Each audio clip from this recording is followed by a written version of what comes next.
Soyez-moi un Dieu protecteur et une maison de refuge, afin que vous me sauviez.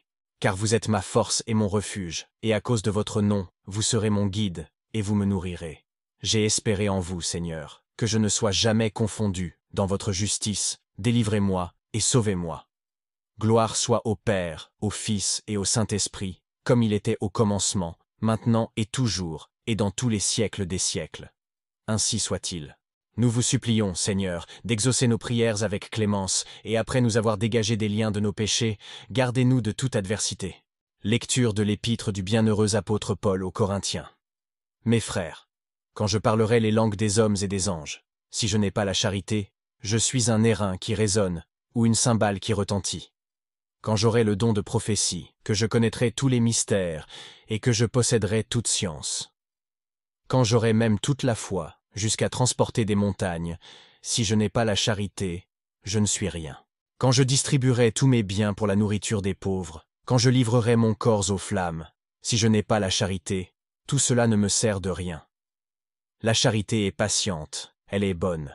La charité n'est pas envieuse, la charité n'est point inconsidérée.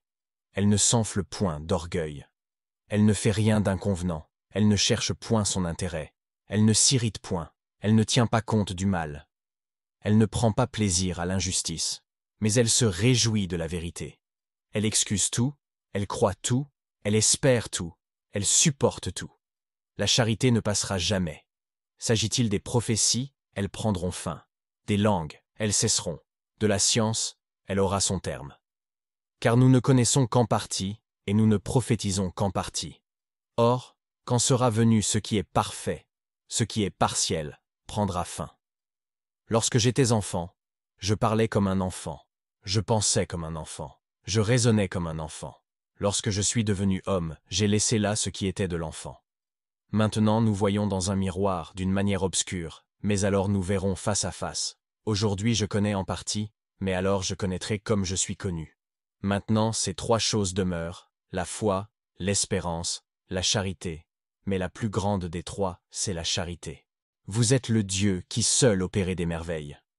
Vous avez fait connaître parmi les peuples votre puissance. Vous avez racheté par votre bras votre peuple, les fils d'Israël et de Joseph. Acclamez Dieu, toute la terre. Servez le Seigneur avec joie. Entrez en sa présence avec allégresse. Sachez que c'est le Seigneur qui est Dieu. C'est lui qui nous a fait, et nous pas nous-mêmes, mais nous sommes son peuple et les brebis de son pâturage. Suite du Saint-Évangile selon saint Luc. En ce temps-là, prenant auprès de lui les 12, il leur dit, « Voici que nous montons à Jérusalem, et que va s'accomplir pour le Fils de l'homme tout ce qui a été écrit par les prophètes. En effet, il sera livré aux gentils, sera bafoué, sera outragé, et sera couvert de crachats.